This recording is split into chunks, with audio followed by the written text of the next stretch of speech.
Captain Jake Morrison stood at the command center of the UES Liberty, watching the stars through the massive viewing window. The ship moved silently through space near the edge of human territory. Jake had been patrolling these empty regions for 3 months without seeing anything unusual. His crew of 200 people worked quietly at their stations, keeping the ship running smoothly. The morning started like any other day until Communications Officer Lucy Parks suddenly looked up from her console with wide eyes. She pressed her earpiece tighter and frowned at the readings on her screen. The signals she was picking up were not from human ships or colonies. "Captain Morrison," Lucy called out in a worried voice. "I am detecting 12 large ships approaching our position from the Galactic Core direction." Jake walked over to her station and looked at the sensor data himself. The ships were huge, much larger than anything humans had ever built. Each vessel was over 2 kilometers long and appeared to be heavily armed. The energy signatures were completely unknown, but clearly advanced technology far beyond human capabilities. "Put it on the main screen," Jake ordered. The viewing window changed to show the approaching fleet. The ships had strange curved designs with glowing sections along their hulls. They moved in perfect formation like they had been flying together for centuries. Jake had never seen anything like them, but he knew immediately that these were not friendly visitors. Commander Ryan Blake, the ship's tactical officer, ran scans on the alien vessels. His face went pale as the results came back. Each ship had enough weapons to destroy an entire human colony. The energy shields surrounding them were stronger than anything in the human fleet. If these aliens wanted to fight, there was no way the Liberty could win. "Sir," Ryan said quietly, "these ships could turn us into space dust in seconds." Before Jake could respond, the alien fleet stopped moving and formed a defensive circle. A bright beam of light shot out from the lead ship and hit the Liberty. Jake expected weapons fire, but instead the ship's communication system activated. A voice spoke in perfect English, though it sounded cold and mechanical.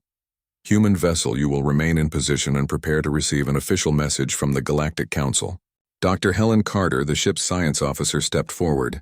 She had studied alien cultures for 15 years and knew more about galactic politics than anyone else on board. Her face was serious as she explained what this meant.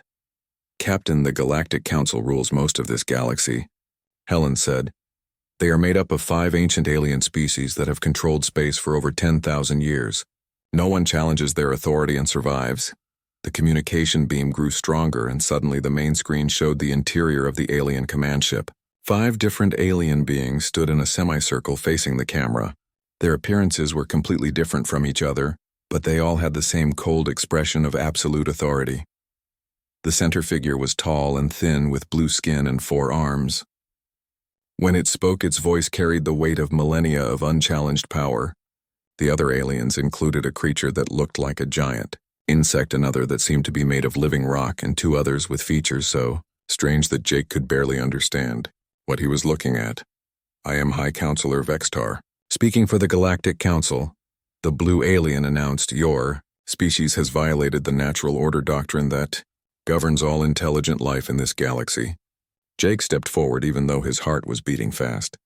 As captain of the Liberty, he had to represent humanity in this first contact with galactic civilization. He had no idea what the natural order doctrine was, but it sounded serious. "This is Captain Jake Morrison, of the United Earthship Liberty," he replied, trying to keep his voice steady. "We were not aware that we had broken any laws." High Counselor Vextar made a sound that might have been laughter but contained no humor. The other council members remained silent, but their alien features showed clear disapproval. Ignorance is no excuse for law-breaking. Vextar continued, "The natural order doctrine clearly states that young species may claim no more than 10 star systems. Your people have spread across 47 systems in just 200 years. This rapid expansion threatens the stability of galactic civilization." Dr. Carter whispered to Jake, explaining that most alien species took thousands of years to colonize even 5 systems. Humans had expanded faster than any species in recorded galactic history. The Council saw this as dangerous and unnatural behavior that needed to be stopped immediately. "We established these laws to prevent chaos and war," another Council member added. This one looked like a floating crystal that pulsed with inner light. "Young, aggressive species that expand too quickly always become threats to established civilizations." Jake felt anger rising in his chest.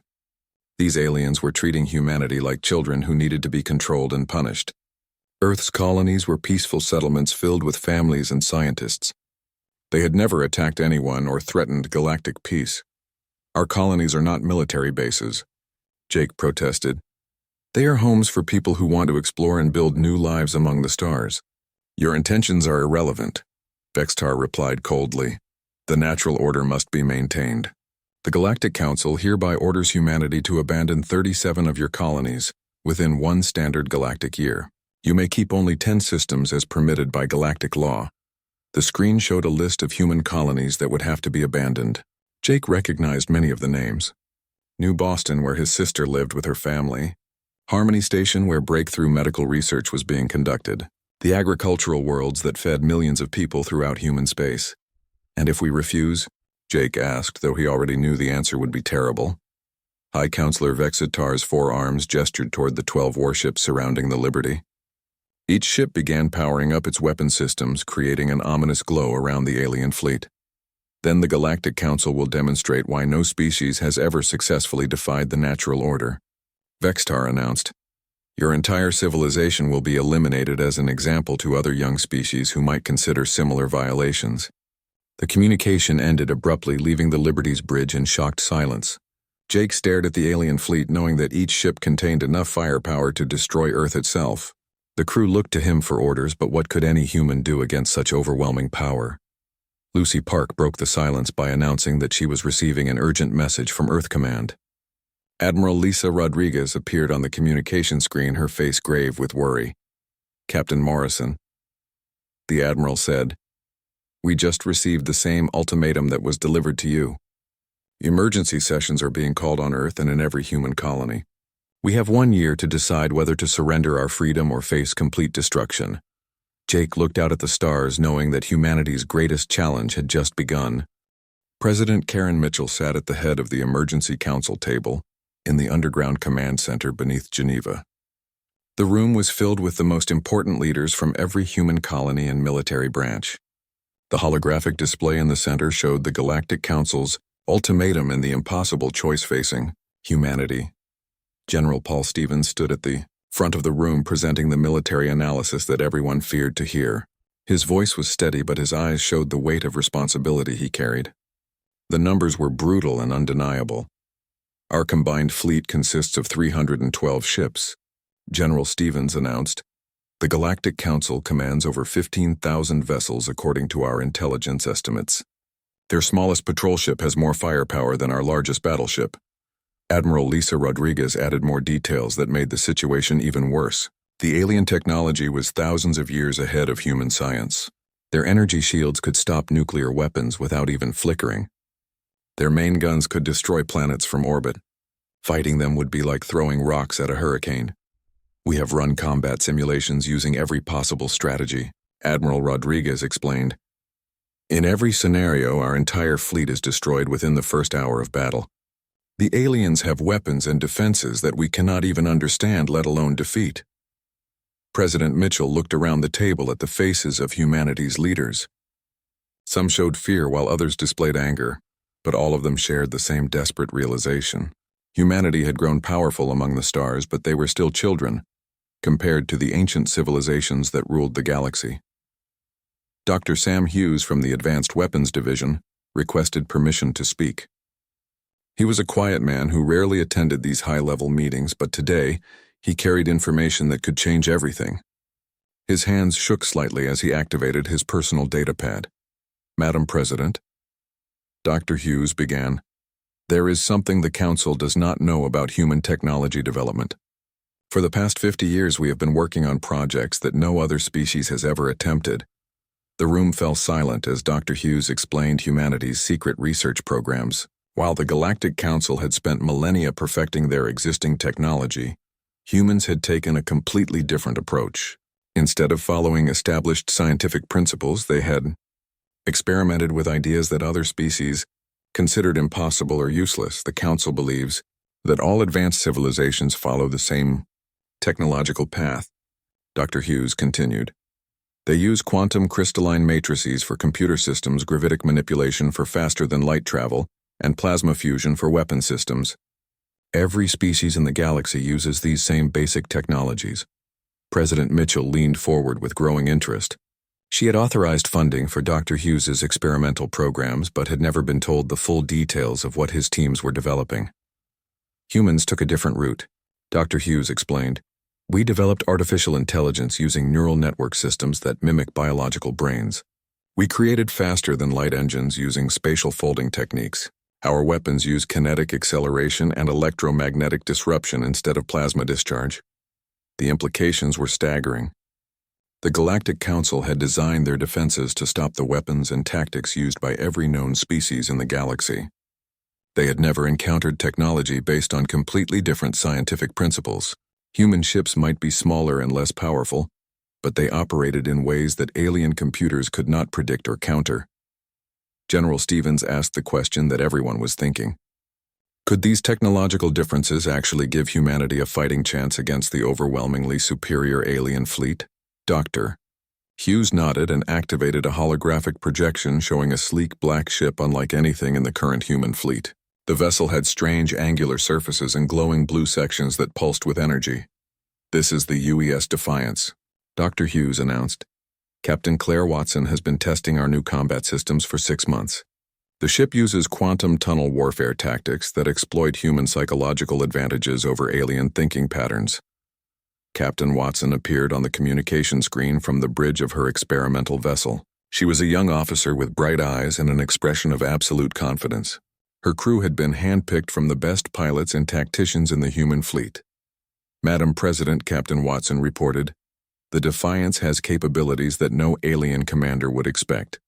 We can appear and disappear from combat zones using quantum displacement. Our weapons can punch through energy shields by targeting molecular weak points. Most importantly, we can fight in ways that alien tactical computers cannot process. Engineer Tony Rodriguez joined the conversation from his secret laboratory on Luna Base. He had spent his entire career developing the defensive systems that could protect human colonies from alien attack. His work had been considered theoretical until today, when it suddenly became humanity's only hope for survival. We call it the Terran Defense Grid. Engineer Rodriguez explained. Every human colony has hidden installations that appear to be mining equipment or communication arrays. In reality, they are weapons platforms connected by quantum communication networks. The defense grid was a masterpiece of human engineering disguised as ordinary colonial infrastructure. Asteroid mining stations were actually gravity well generators that could trap enemy ships. Communication satellites contained electromagnetic pulse weapons that could disable alien electronics. Even civilian cargo ships had been secretly modified to carry experimental weapons. President Mitchell felt hope growing in her chest for the first time since receiving the ultimatum. Humanity might not have the massive fleets and ancient technology of the Galactic Council, but they had something that no other species possessed. They had the ability to think outside the established patterns that had governed galactic civilization. For 10,000 years, the Council expects us to fight, according to their rules using their tactics and their understanding of warfare, General Stevens observed, but humans have never been good at following other people's rules. The debate continued for several hours as military leaders and scientists presented detailed plans for humanity's resistance. The strategy was dangerous and relied on untested technology, but it offered the only realistic chance of survival. Instead of accepting defeat or surrendering their colonies, humans would make a stand that would shock the entire galaxy. Ambassador Alex Turner raised concerns about the diplomatic consequences of fighting the Council. If humanity lost the war, their entire species would be wiped out as an example to other civilizations. There would be no second chances and no mercy from the ancient aliens, who had ruled the galaxy since before human civilization began. We have to consider the possibility that resistance will only make our punishment worse. Ambassador Turner warned, the Council might be willing to negotiate if we show proper respect for their authority. President Mitchell stood up and looked around the room at the faces of humanity's leaders. The choice was simple, even if the consequences were terrifying. They could surrender their freedom and abandon the colonies that millions of people called home, or they could fight for the right to exist as equals among the stars. The vote is called, President Mitchell announced, all in favor of military resistance to the Galactic Council ultimatum. Every hand in the room rose without hesitation. Humanity would not yield a single world. Commander Beth Adams watched the alien scout ships approach the Kepler 442 system through the tactical display of her flagship UES Ranger. 3 council vessels moved in perfect formation toward the human mining colony on the 4th planet. Their hulls gleamed with energy shields and weapon ports that could reduce the entire settlement to ash within minutes. Beth commanded a small flotilla of 8 human ships that had been positioned throughout the outer system waiting for this moment. Her crews had trained for months using the new combat tactics developed by Captain Watson and the Experimental Warfare Division. Today they would find out if human unpredictability could overcome superior alien technology. The council ships entered the asteroid belt surrounding the gas giant and immediately began scanning for human defensive positions. Their sensors were incredibly advanced and could detect energy signatures from across an entire star system. What they could not detect were the passive systems that Engineer Rodriguez had hidden throughout the asteroid field. Lieutenant Nick Parker commanded the mining vessel UES Prospector, which looked like an ordinary cargo ship to alien sensors. In reality, the vessel carried quantum displacement engines and kinetic acceleration weapons that could punch holes through alien armor. Nick had spent his entire career working on asteroid mining operations and knew every rock in this system. Commander Adams, Nick reported over the secure communication channel. The aliens are moving past Marker 7. All mining charges are in position and ready for activation. The mining charges were actually gravity bombs disguised as industrial equipment. When activated, they would create massive gravitational distortions that could trap enemy ships or crush them completely. The aliens had never encountered weapons based on gravitational manipulation because their own technology relied on controlling gravity rather than weaponizing it. Dr. Helen Carter monitored alien communications from her position aboard the science vessel UES Discovery. She had learned to interpret the basic structure of Council military language during her years of studying galactic civilization. The information she gathered would help human commanders predict enemy movements and exploit their tactical weaknesses. The lead ship is transmitting orders to begin orbital bombardment of the colony, Dr. Carter announced. They plan to destroy the settlement as a demonstration of Council power. Commander Adams felt anger burning in her chest as she thought about the 3,000 civilians living on the mining colony below. These were families who had traveled across the galaxy to build new lives among the stars. They had never threatened anyone or broken any laws except the artificial restrictions imposed by alien rulers. All ships prepare for combat. Commander Adams ordered, execute Battle Plan Chaos 7. The human flotilla scattered in 8 different directions using movement patterns that violated every principle of established military doctrine. Instead of maintaining formation and coordinating their attacks, the human ships began acting like individual predators stalking their prey. The alien commanders had never seen anything like this chaotic approach to space combat. The first alien ship exploded when it flew directly into a gravity bomb that had been disguised as a mining platform. The massive vessel was crushed by gravitational forces that compressed its hull into a sphere of twisted metal and plasma. The other 2 ships immediately raised their shields and began searching for the source of the attack. Lieutenant Parker activated the quantum displacement drive on his mining ship and appeared directly beneath the second alien vessel. His kinetic weapons fired tungsten projectiles at nearly the speed of light. The projectiles passed through the alien energy shields like they were made of paper, because the shields were designed to stop plasma and energy weapons, not solid matter moving at relativistic speeds. The alien ship's hull was torn apart by impacts that released the energy of nuclear weapons. Internal explosions rippled through the vessel as critical systems failed and life support systems collapsed. The ship broke into 3 pieces that tumbled away into the darkness of space. The remaining alien vessel tried to retreat but found itself surrounded by human ships that seemed to appear and disappear at will. Commander Adams had positioned her forces using 3-dimensional tactics that took advantage of the asteroid field's complex gravitational environment. The aliens were used to fighting in open space where their superior range and firepower could dominate the battlefield. Captain Lisa Morgan aboard the UES Hunter used her ship's electromagnetic pulse weapons to disrupt the alien vessel's computer systems. The pulse was based on human electronics research and operated on frequencies that alien technology had never encountered. The enemy ship's weapons went offline and its navigation systems began displaying random data. The final alien ship surrendered when Commander Adams offered them the choice between destruction and capture. This was another human tactic that confused alien military thinking. The Council had taught their forces that surrender was impossible because defeated enemies were always eliminated to prevent future problems. Unknown human commander. The alien captain transmitted, "We request terms for honorable defeat according to galactic military protocol." Commander Adams smiled as she realized that the aliens expected humans to follow the same rules that governed all other species in the galaxy. They could not understand that human military thinking was based on completely different principles developed through centuries of warfare on Earth. "Your ship will be taken as a prize of war," Commander Adams replied. "Your crew will be treated according to human military law, which requires humane treatment of prisoners." The concept of treating captured enemies with dignity was so alien to Council thinking that the captured ship's crew could barely process what they were hearing. In their experience, defeated enemies were either killed immediately or enslaved for the remainder of their lives. News of humanity's victory spread across the galaxy faster than the speed of light through quantum communication networks. Species that had suffered under Council oppression for thousands of years heard that someone had finally fought back and won.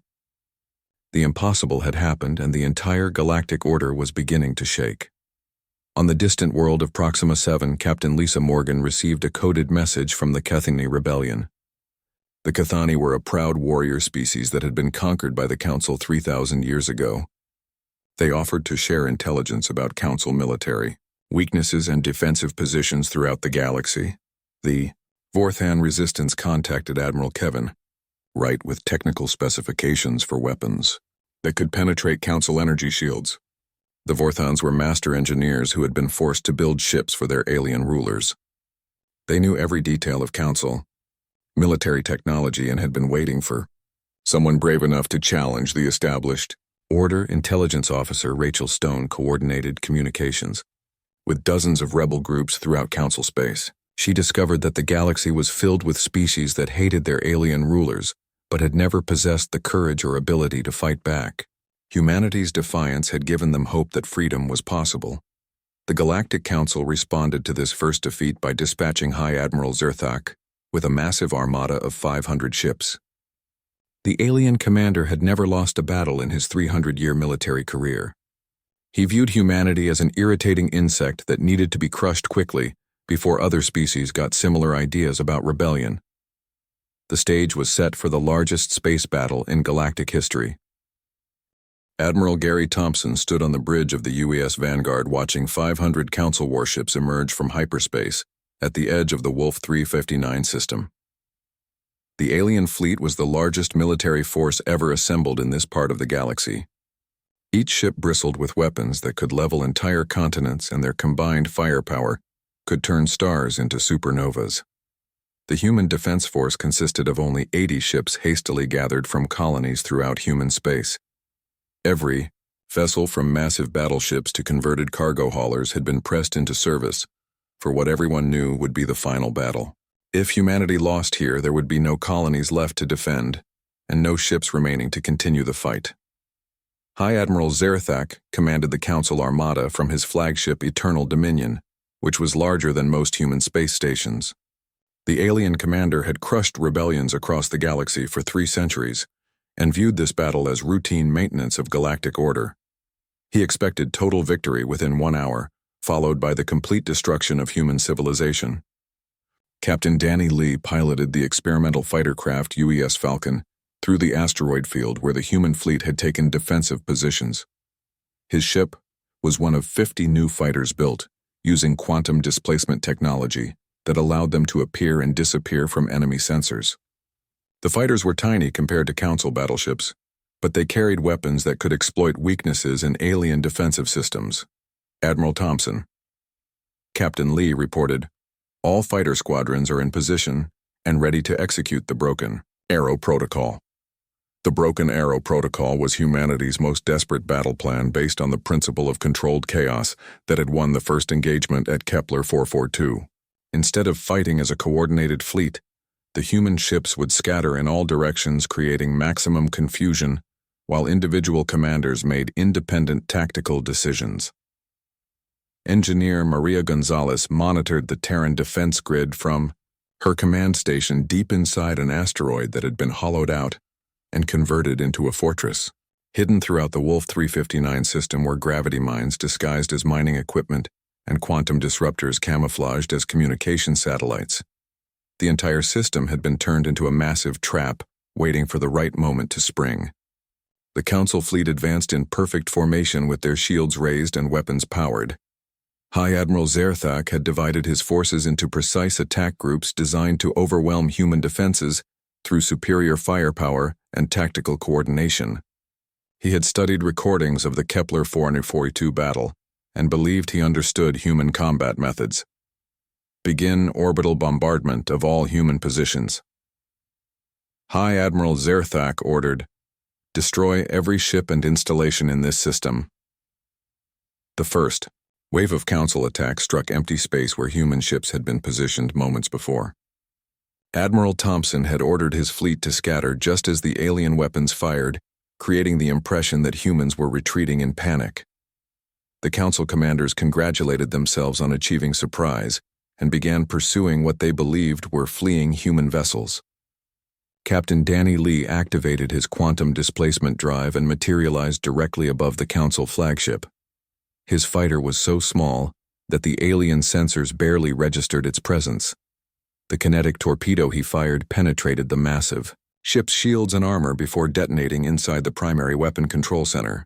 The Eternal Dominion shuddered as explosions rippled through its hull. High Admiral Zerthak could not understand how a tiny human fighter had appeared inside his defensive perimeter and damaged his supposedly invulnerable flagship.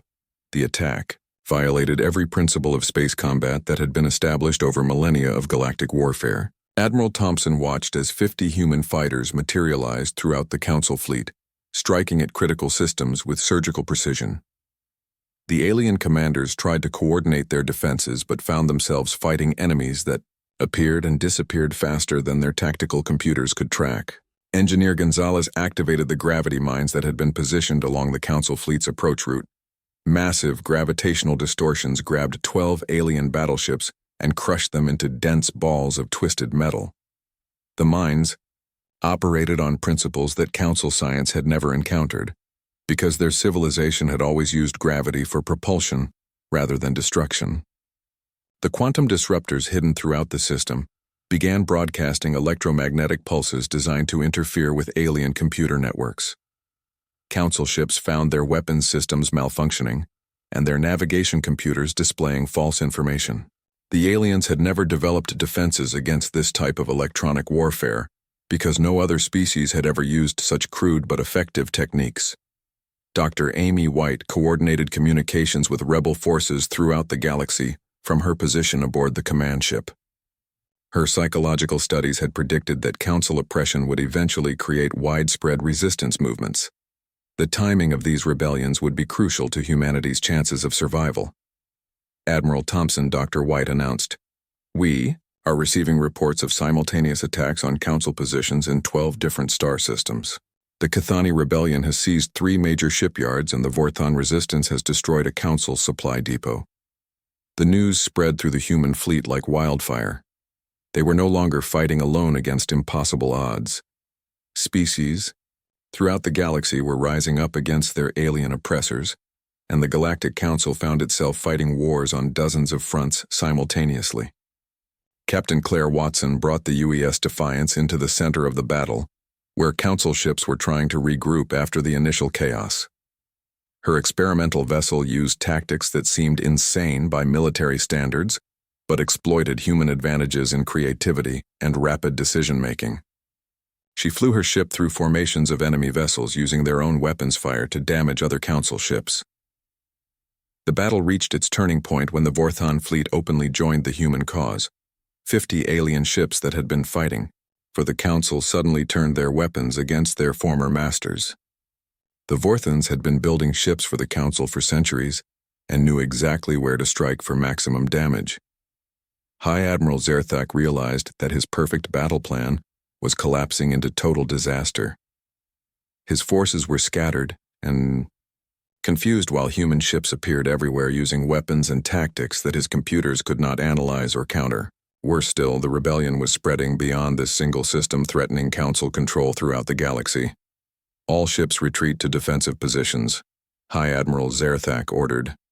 Request immediate reinforcements from the Council Corps. Worlds. The Council fleet began withdrawing from the Wolf 359 system, leaving behind the wreckage of over 200 alien warships. The humans had lost only 15 ships while inflicting devastating losses on an enemy that had seemed invincible. More importantly, they had proven that the Galactic Council could be defeated by species willing to fight for their freedom. Admiral Thompson looked out at the battlefield where human and alien rebels worked together to rescue survivors from damaged vessels. The sight filled him with hope for a future where all species could live free from the tyranny that had ruled the galaxy for 10,000 years. The war was far from over, but the tide had finally turned in favor of freedom. Captain Jake Morrison stood in what had once been the Grand Chamber of the IA, Galactic Council headquarters on the ancient world of Centralis Prime. The massive building that had housed 10,000 years of alien rule now served as the meeting place for representatives from over 300 liberated species. Sunlight streamed through windows that had been sealed for centuries while alien rulers conducted their business in artificial darkness. 6 months had passed since the Battle of Wolf 359 changed the course of galactic history. The Council's defeat had triggered rebellions on thousands of worlds, as species that had been oppressed for millennia finally found the courage to fight for their freedom. The ancient empire that had seemed eternal crumbled within weeks as its military forces scattered and its political structure collapsed. President Karen Mitchell walked to the center of the chamber, where delegates from across the galaxy waited to hear the final terms of the new galactic government. She had been elected as the first leader of the Free Species Alliance by representatives who had never experienced democracy before. The concept of choosing leaders through voting rather than inheritance or conquest was revolutionary to most alien cultures. Dr. Helen Carter worked alongside former Council scientists in laboratories throughout the galaxy, developing new technologies that combined human innovation with alien expertise. The scientific cooperation that had been forbidden under Council rule was producing advances that benefited all species. Medical treatments that could cure diseases across multiple alien biologies were being developed, while new energy sources promised to end resource conflicts that had lasted for thousands of years. Admiral Lisa Rodriguez oversaw the integration of former Council military forces into the Alliance Defense Fleet. Many alien officers who had served the Council out of fear rather than loyalty proved eager to embrace human military principles. They learned to value individual initiative over blind obedience and creative thinking over rigid protocol. The transformation had not been easy or peaceful. Some Council loyalists continued to fight from hidden bases in the outer galaxy, launching terrorist attacks against liberated worlds. High Admiral Zerthak himself had become the leader of a resistance movement that rejected the new democratic order and sought to restore the ancient hierarchy. Lieutenant Nick Parker commanded one of the mixed crews that patrolled the frontier regions, hunting down Council remnants. His ship, the UES Harmony, carried both human and alien crew members who worked together using combined tactical doctrines. The cooperation between species that had been enemies for centuries showed how quickly old hatred could be replaced by mutual respect. Captain Claire Watson continued testing new technologies that pushed the boundaries of what was possible in space combat. Her experimental vessels served as training platforms where human and alien engineers learned from each other. The quantum displacement drives developed by humans were being improved with alien gravitational science, while Council energy weapons were being adapted to work with human targeting systems.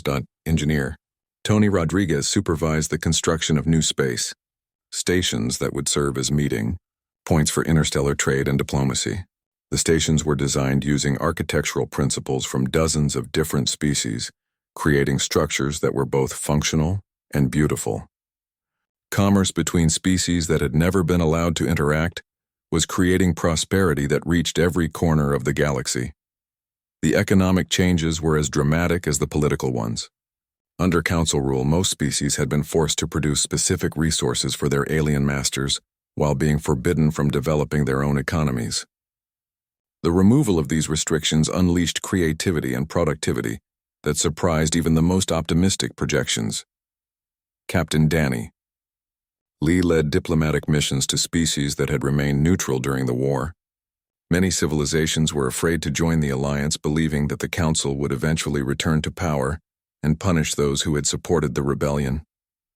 Convincing them that the old order was truly dead required patience and proof that democracy could provide stability as well as freedom. Dr. Amy White studied the psychological effects of liberation on species that had lived under oppression for millennia. Some alien cultures had difficulty adapting to the concept of individual choice after thousands of years of being told what to think and do.